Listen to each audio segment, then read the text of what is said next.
오늘 나눌 말씀의 제목은 제자는 증인입니다. 제자는 증인입니다. 이번 주 강단 말씀을 통하여서 우리에게 가서 제자 삼으라 하셨습니다. 오늘은 그 말씀 중에서도 그렇다면 우리가 제자를 삼아야 하는데 제자는 어떤 사람인가 하는 부분을 함께 생각해보고 우리가 제자가 되고 그 제자 삼는 삶을 소원하고 기도하기를 원합니다.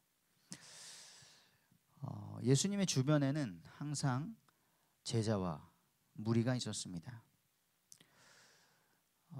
성경에도 항상 하나님의 통치를 받는 자와 그렇지 않은 자들이 있었습니다.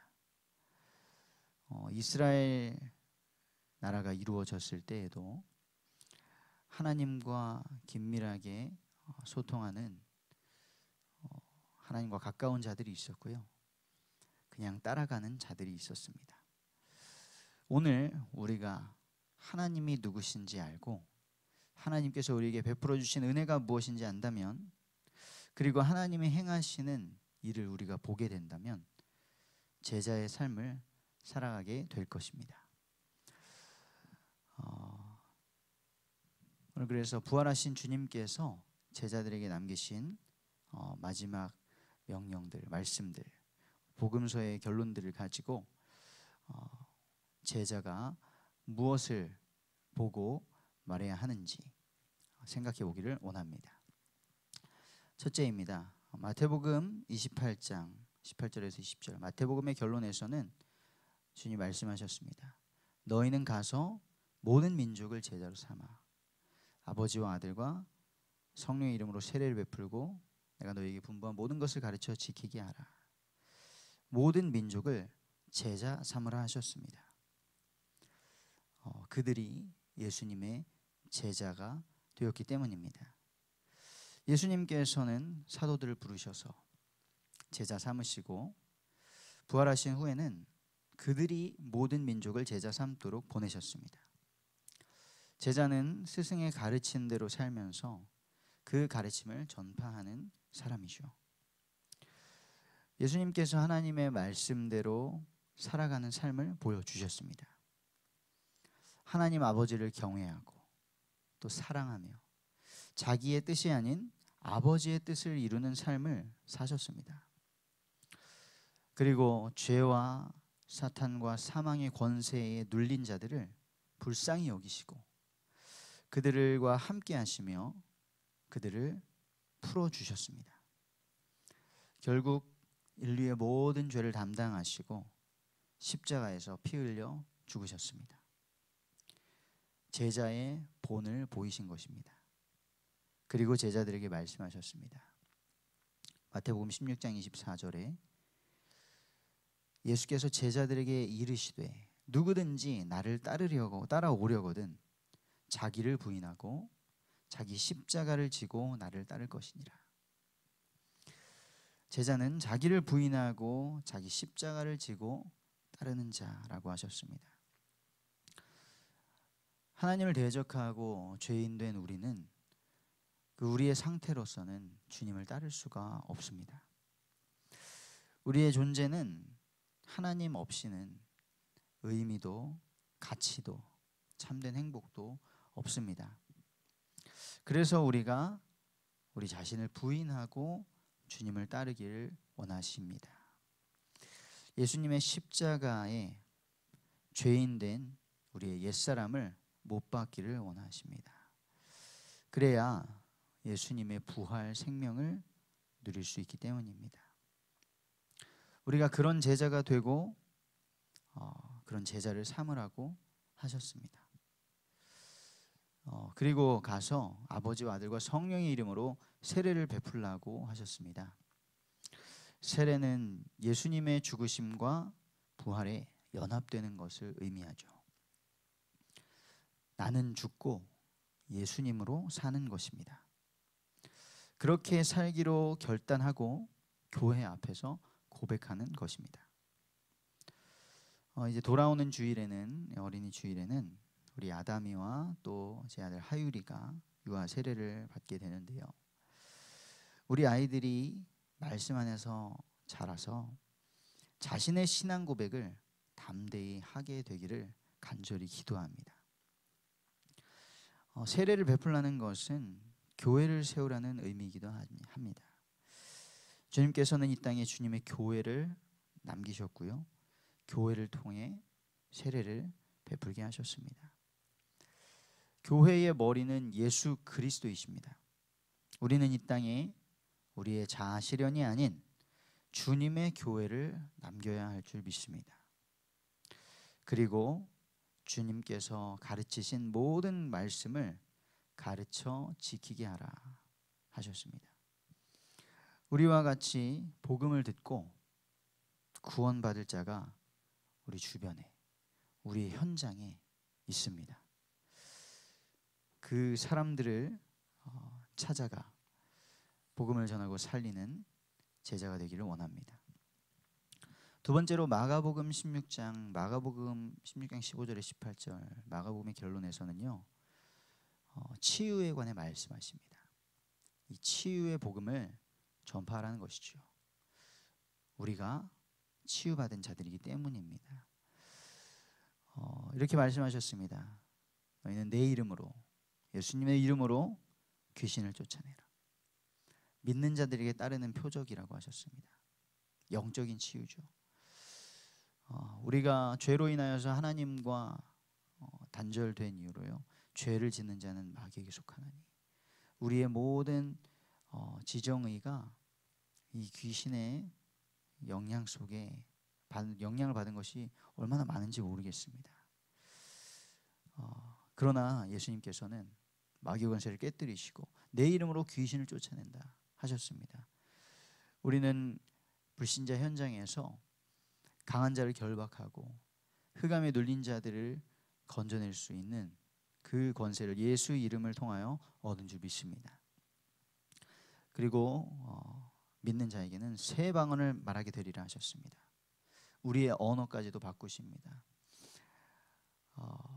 우리의 언어가 너무나 중요하죠. 잠언 18장에서는 죽고 사는 것이 혀의 힘에 달렸다 말씀하셨습니다. 로마서 10장 10절에서도 우리가 마음으로 믿어 의에 이르고 입으로 시인하여 구원에 이른다고 하셨습니다. 예수를 믿고 나서도 우리의 언어 때문에 얼마나 많은 문제들이 생기는지 모르겠습니다. 그러나 또 우리의 말 한마디로 죽을 영혼이 살아나기도 합니다. 그리고 뱀을 집어 올린다고 말씀하셨습니다.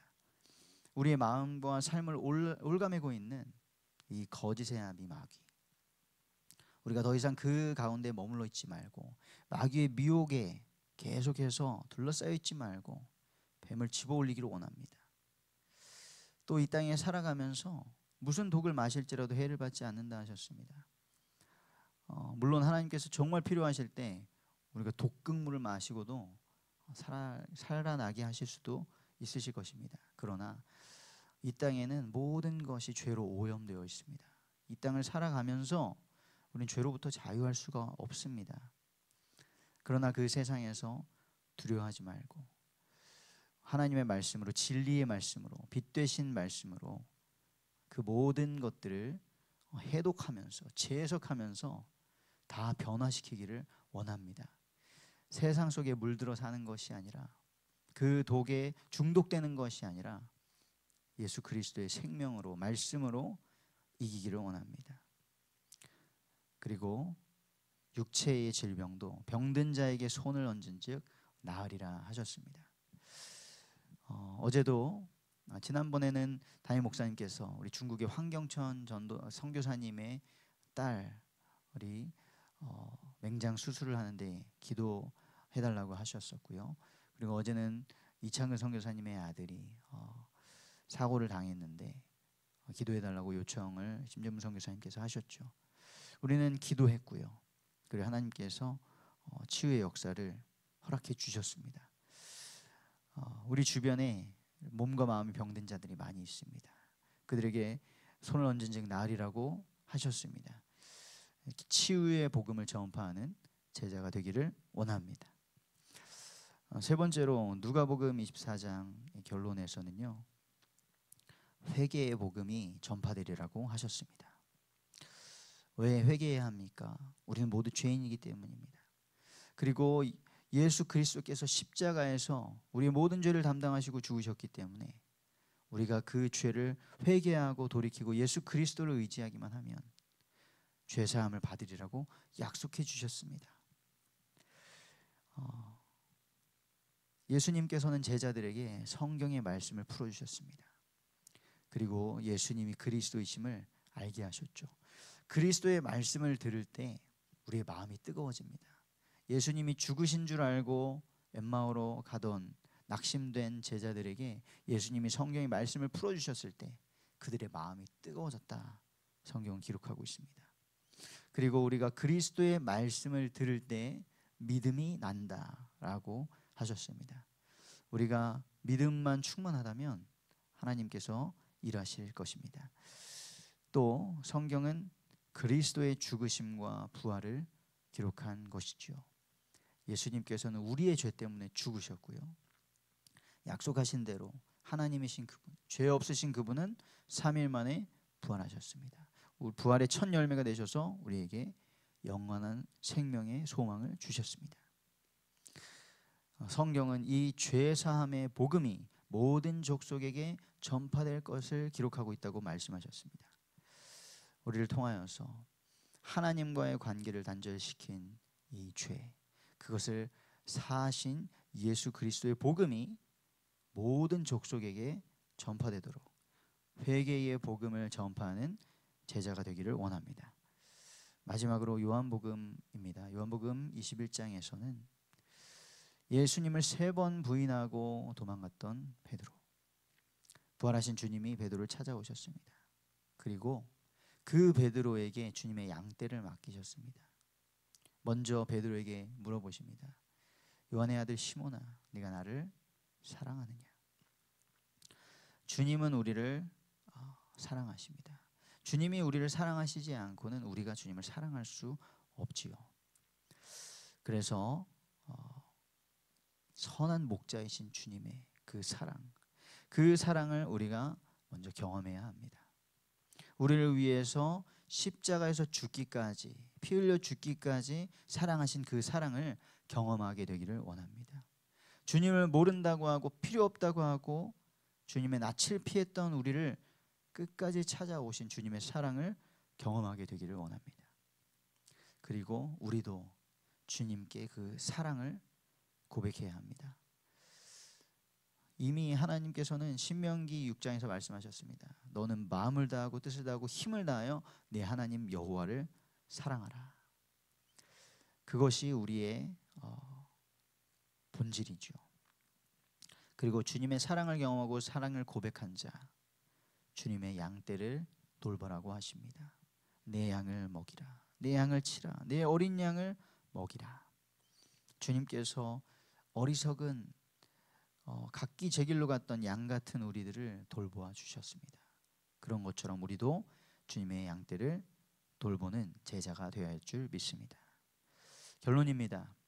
오늘 이 아침 시작하시면서 주님의 사랑을 경험하시고요, 주님께 사랑을 고백하기를 원합니다. 우리를 위해 죽으시고 우리에게 새 생명 주신 주님을 사랑하십시오. 우리에게 베푸신 십자가의 은혜를 기억하며 오늘 하루를 살아갑시다. 그리고 그 사랑을 모르는 자들이 있습니다. 그들을 위하여 기도하고 이 회개의 복음, 치유의 복음을, 생명의 복음을 전파할 준비를 하십시오. 우리가 준비되어질 때에 하나님께서는 영혼을 붙이시고 구원의 역사를 이루실 줄 믿습니다.